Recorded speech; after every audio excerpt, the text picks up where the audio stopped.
এই পৃথিবীতে প্রতিনিয়তই অনেক ঘটনা ঘটে, আবার অনেক ঘটনা হারিয়ে যায় পৃথিবীর সময়ের গহ্বরে।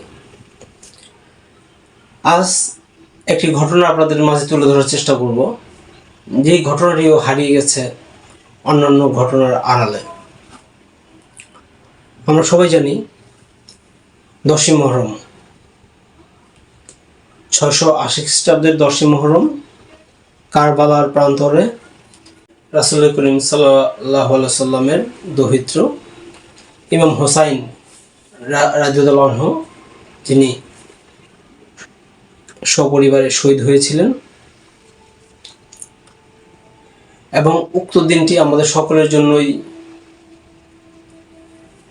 একটি পালনীয় দিন হিসেবে বিগত 1400 বছর যাবৎ পালন করে আসা হচ্ছে। বিশেষ করে মুসলিম শিয়া সম্প্রদায় উক্ত দিনটিকে খুবই শোকাহতভাবে তারা পালন করে থাকে। এই দিনটি আসলে শুধু মুসলিমদের জন্য নয়, এটা মানবতার জন্য একটি বিশেষ দিন। এই দিনে একটা বিষয় আজকে তুলে ধরার চেষ্টা করব, যেটা আসলে ইতিহাস থেকে হারিয়ে গেছে। যদিও আমাদের মুসলিম কোনো সাহিত্যে বা কারবালার সাথে রিলেটেড কোনো গ্রন্থে পাওয়া যায়নি। কেন পাওয়া যায়নি সেটাও বলবো। উপমহাদেশ অর্থাৎ ভারত, তৎকালীন সময়ে ভারতের রাজা ছিল চান্দর। কেন চান্দরের নামটি আসলো? ভারত একটা হিন্দু অধ্যুষিত এলাকা।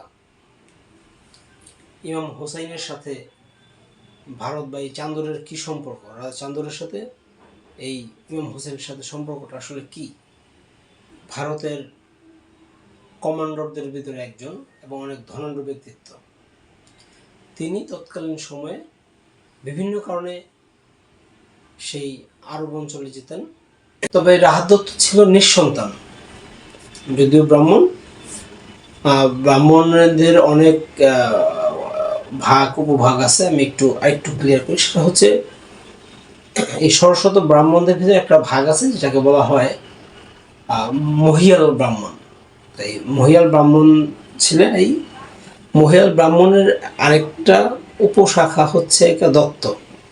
এই রাহাত দত্ত হচ্ছে সেই মহিয়াল ব্রাহ্মণদের একজন। আর এই দত্তরা তৎকালীন খুব যোদ্ধা ছিল।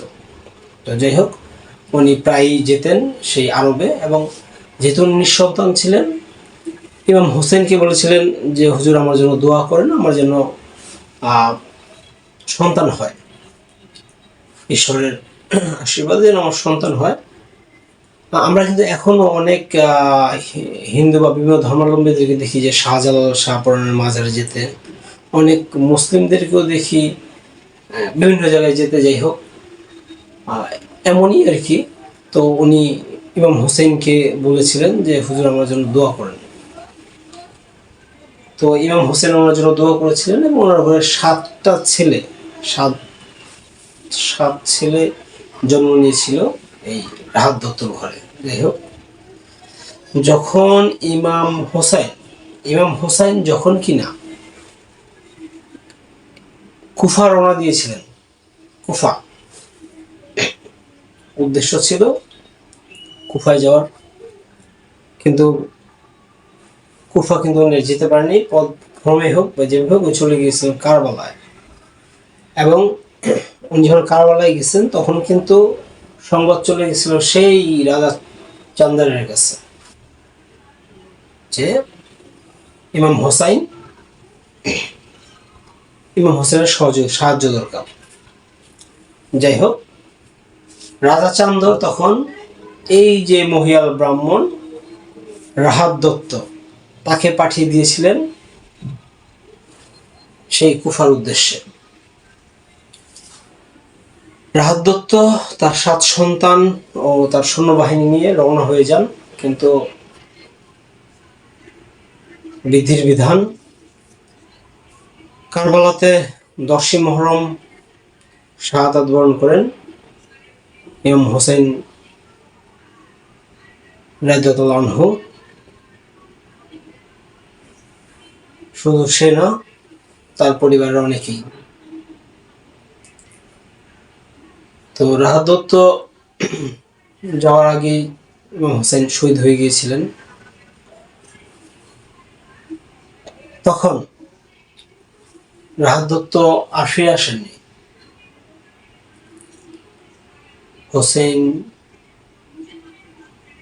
শাহাদাত বরণের পরে ওইখানে রাহাত দত্ত এই যে দিনটি 10ই মুহররম, হোসেন যেহেতু ন্যায়ের পক্ষে ছিলেন, অন্যায়ের বিরুদ্ধে, তাই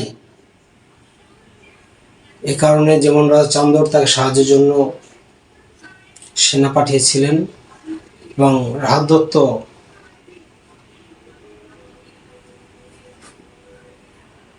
অন্যায়ের বিরুদ্ধে দুর্বলের পক্ষে সেদিন গিয়েছিলেন সেই কারবালায়, যদিও তার যাওয়ার আগেই যুদ্ধ সমাপ্ত হয়ে গিয়েছিল। অতঃপর কি আর করা, রাহাত দত্তরা সেখানে রয়ে গিয়েছিলেন, এবং সেই দিন থেকে তারা ইমাম হোসাইনের নামে অদ্যাবধি সেই শোক পালন করে আসছেন। পরবর্তীতে হয়তোবা অনেকেই ইরাক থেকে ভারতবর্ষে চলে আসছেন, কিন্তু ভারত, পাকিস্তান, আফগানিস্তান, এমনকি ইরাকের বিভিন্ন জায়গায় যে এই মহিয়াল ব্রাহ্মণরা এখন তারা পৃথিবীর বুকে হোসাইনি ব্রাহ্মণ নামে পরিচিত। এটা হচ্ছে এই হোসাইনি ব্রাহ্মণদের ইতিহাস। তারা এখনো 10ই মুহররম আসলে ইমাম হোসেনকে বলতে ভুলেননি। এই রাহাত দত্তের বংশধররা এখনো ইমাম হোসেনকে স্মরণ করেন, এখনো তারা শোক পালন করেন।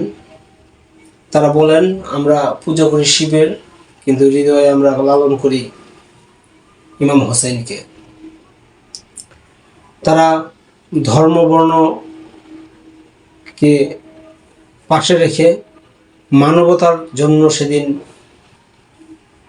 কারবালার প্রান্তরে চলে গিয়েছিলেন। ইমাম হোসেনের এই আত্মদান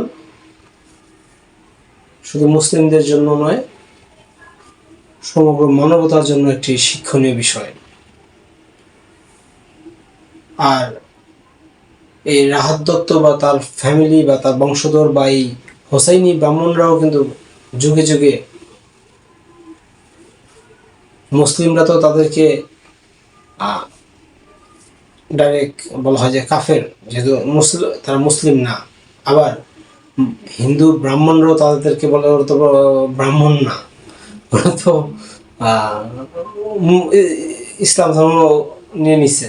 যাই হোক, তারা ব্রাহ্মণ হয়েও এখনো যুগের পর যুগ, শতাব্দীর পর শতাব্দী এই হোসাইনকে ভালোবেসে, হোসাইনের বীরত্ব ও সততাকে শ্রদ্ধা করে, এই অন্যায়ের বিরুদ্ধে অবস্থানকে সম্মান করে তারা এখনো হোসাইনের জন্য, ইমাম হোসাইনের জন্য তারা এখনো যে শোক পালন করে, এটা আসলেই পৃথিবীর ইতিহাসে একটা নজিরবিহীন। এবং যতদিন পৃথিবী আছে, এই হোসাইনি ব্রাহ্মণরা, বর্তমান পৃথিবীতে 5 থেকে 7 লাখ হোসাইনি ব্রাহ্মণ, তাদেরকে পৃথিবী অবশ্যই মনে রাখবে। এবং বিষয়টা হচ্ছে, এটা এমন একটি ঘটনা, এটা ইসলামিক কোনো সাহিত্যে বা ইসলাম বা কারবালার, যেহেতু ওনারা কারবালার যুদ্ধে অ্যাটেন্ড করতে পারে নাই, তাই কারবালার ঘটনা না কোনো ঘটনার রিলেটেড কোনো পুস্তকে এই বিষয়গুলি আসে নাই। তাহলে আসলো কোথা থেকে? এটাই হোসাইনি ব্রাহ্মণদের যে ইতিহাস, সেখানে এটা পাওয়া যায়। এবং তারা অবশ্যই তখন গিয়েছিল এটার, তারা যে সেদিন ইমাম হোসেনকে সহযোগিতা করার জন্য গিয়েছিল, এটার ব্যাপক তথ্যপত্র পাওয়া যায়।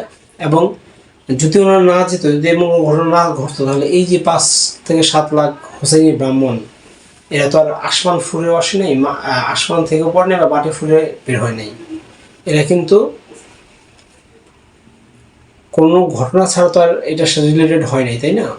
এই রাহাত দত্ত সেদিন হোসেইনের সহযোগিতার জন্য যাওয়ার ফলেই আজকে এই মহিয়াল ব্রাহ্মণরা হোসেনি ব্রাহ্মণ হিসাবে বিশ্বে পরিচিত হয়ে গেছে।